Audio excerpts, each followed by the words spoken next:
కొంచెం దయచేసి మైక్ అయితే కట్ చేయకూడదు అధ్యక్ష ప్లీజ్. ఓకేనా?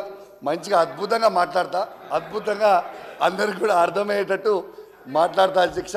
కొంచెం దయచేసి అవకాశం ఇవ్వాలని విజ్ఞప్తి. అవకాశం ఇచ్చినందుకు ధన్యవాదాలు. కొంచెం అధ్యక్ష కెమెరా కూడా కొంచెం చూపిండి అధ్యక్ష ప్లీజ్.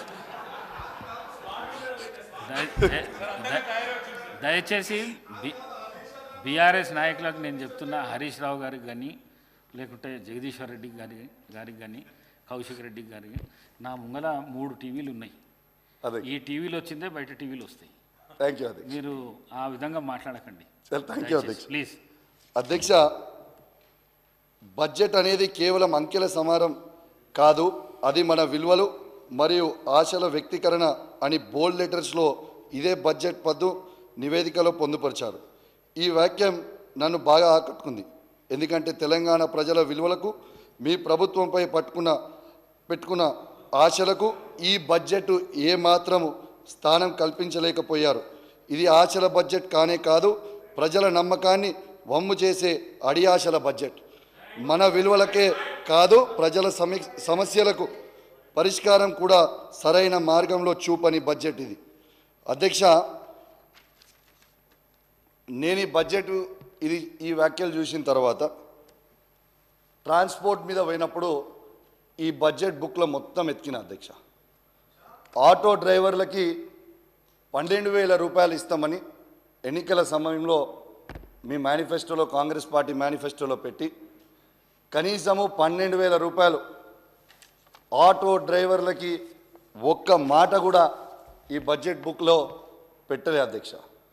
పెట్టకపోయేసరికి వాస్తవంగా నా హుజరాబాద్, జమ్మికుంట, ఇల్లంతకుంట, కమలాపూర్, వీణవంకలో ఉన్న ఆటో అసోసియేషన్లు అందరూ వచ్చి నన్ను కలిసి, అన్నా దయచేసి ఈ ఫ్రీ బస్సులు వచ్చినప్పటి నుంచి మాకు చాలా ఇబ్బంది అవుతూ ఉంది, కానీ ఫ్రీ బస్సులు కూడా ఇవ్వండి, అద్భుతమైన పథకం, ఇంకా బస్సులు పెంచండి అధ్యక్ష, ఇంకా బస్సులు పెంచండి, ఫ్రీగా ఇవ్వండి, నో ప్రాబ్లం.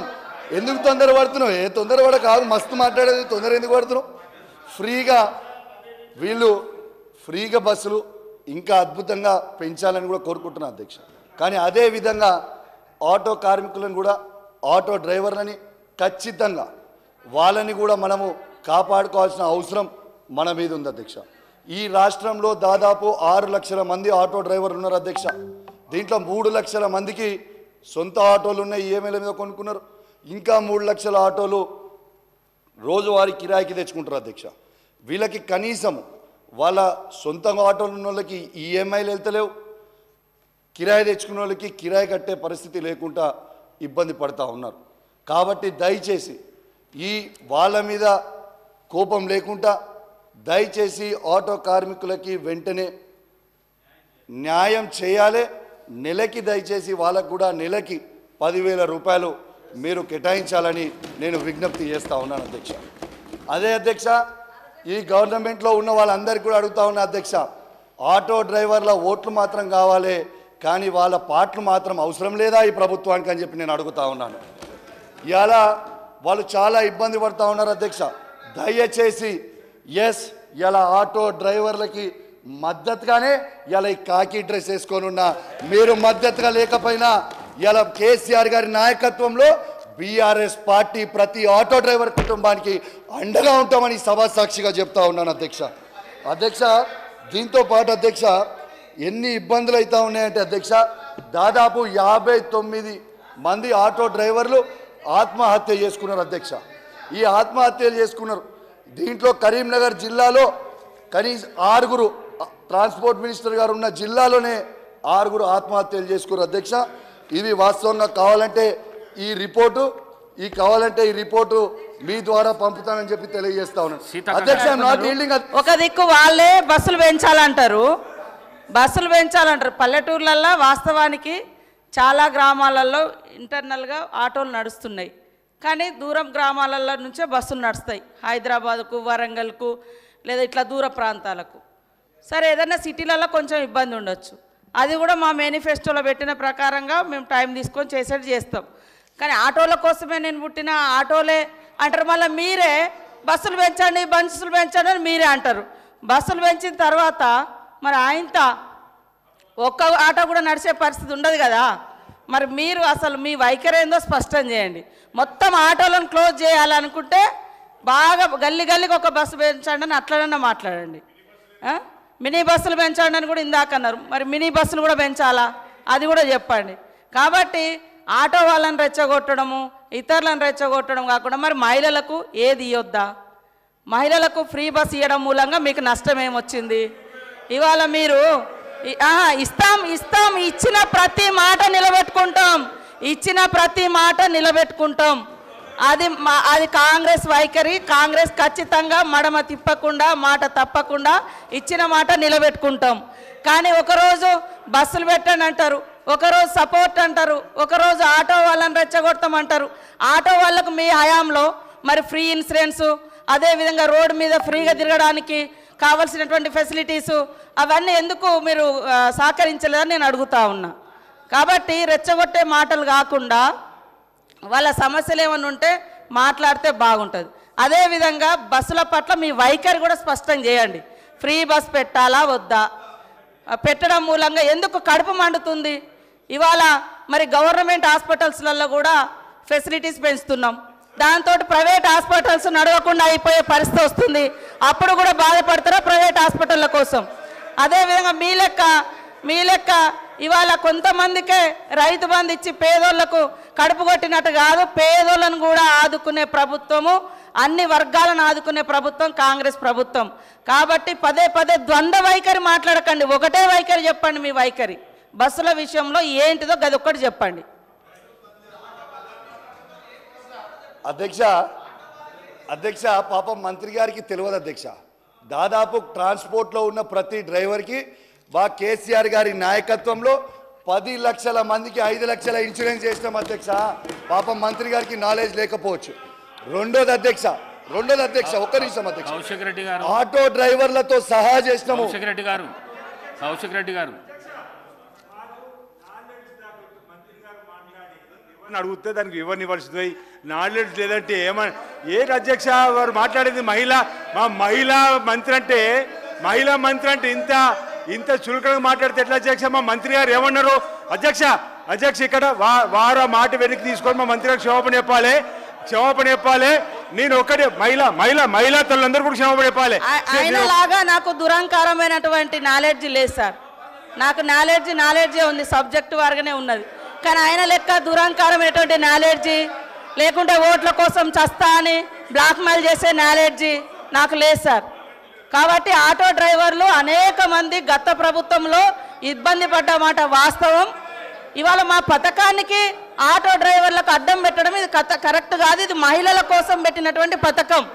కాబట్టి నీ దురహంకారం మాటలు మానుకో కౌశిక్ రెడ్డి. నీలాంటి దుర్మార్గపు నాలెడ్జ్ నాకు లేదు. నేను కరెక్ట్గా ప్రజల కోసం ఆలోచించే నాలెడ్జే నా దగ్గర ఉంది. కౌశిక్ రెడ్డి గారు దయచేసి హౌస్ ఆర్డర్లో పెట్టండి అధ్యక్ష. కౌశిక్ రెడ్డి గారు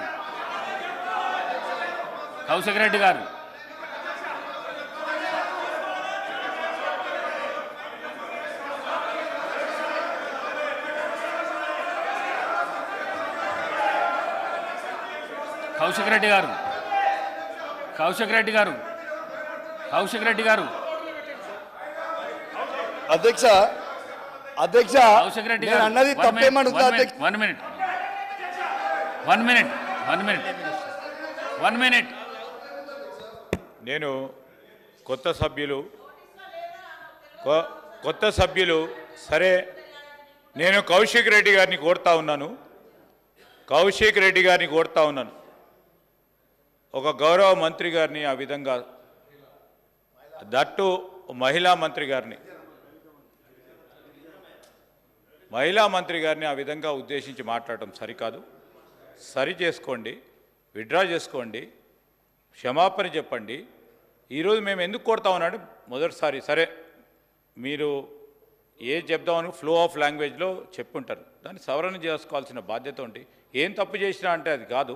దయచేసి మా యువ మిత్రులను కోరుతా ఉన్నాను తప్పకుండా, ఎందుకంటే అసెంబ్లీ సమావేశాలకు సంబంధించి ఏ విధంగా మనం మాట్లాడాలి, ఈ సభకు సంబంధించిన గౌరవాన్ని ఏ విధంగా కాపాడే ప్రయత్నంలో పక్కనున్న మా కేటీఆర్ గారు కూడా చెప్తే బాగుంటుంది, పక్కనున్న పెద్దలు గోపీనాథ్ గారు చెప్తే బాగుంటుంది, అనుభవం ఉన్న మరి మహిళా పెద్దలు మాజీ మంత్రివర్యులు సబితా ఇంద్రారెడ్డి గారు కూడా చెప్తే బాగుంటుంది. కొత్త సభ్యులకు చెప్పాల్సిన ధర్మం మీ పైన కూడా ఉందని మీ ద్వారా వారికి తెలియజేస్తా ఉన్నాను అధ్యక్ష. కౌశిక్ రెడ్డి చెప్తున్నారు చెప్పేసి అధ్యక్ష కౌశిక్ రెడ్డి గారు నేను ఒక్క మాట మీరు ఎట్లా కనిపిస్తున్నారు చేరుకు మీరు ఎట్లా కనిపిస్తున్నారంటే యుద్ధానికి పోతారు చూడు అట్లా కనిపిస్తున్నారు. మీరు చేతులు కిందికి దించి మంచిగా నీట్గా ఇది చేసి చెప్తే మంచిగా మహిళా మంత్రికి క్షమాపణ చెప్పండి. అధ్యక్ష చెప్పండి. ఓకే అధ్యక్ష పర్వాలేదు. I withdraw my words. If మహిళా మంత్రి గారికి ఏమైనా బాధ కలిగించుంటే ఐ విత్డ్రా మై వర్డ్స్. సమాచారం లోపం ఉంది అనేది ఇచ్చి నా ఆవేదన తెలియజేసిన. ఓకే అధ్యక్ష, అయిపోయింది. అధ్యక్ష దీంతో పాటు అధ్యక్ష ఇవాళ బస్సులు కూడా పెంచమని ఎందుకు చెప్తున్నానంటే మహిళలందరూ కూడా బస్సులలో పెట్టుకొని నిలబడి కొట్టుకుంటారు అధ్యక్ష. ఈ సోషల్ మీడియాలో ప్రతి దగ్గర వీడియోలు వస్తున్నాయి. వాళ్ళు కంఫర్టబుల్గా ఉండాలనే ఉద్దేశంతో మహిళలకి అద్భుతమైన సౌకర్యం కలగాలని ఒక గొప్ప ఉద్దేశంతో బస్సులు పెంచమని చెప్పినాం అధ్యక్ష. We are far buses. ఫ్రీ మహిళలకి బస్సులు ఇవ్వడంలో మాకు ఎటువంటి అభ్యంతరం లేదు అధ్యక్ష. కానీ అదేవిధంగా ఆటో కార్మికులను కూడా దయచేసి డ్రైవర్లను కూడా కాపాడుకోవాలనేదే మా వాదన. నా వాదన తప్పేం లేదు. సో దయచేసి ఈ ప్రభుత్వం కూడా దాంట్లో ఆటో డ్రైవర్లను కూడా ఆదుకోవాలని నేను కోరుకుంటా ఉన్నాను అధ్యక్ష.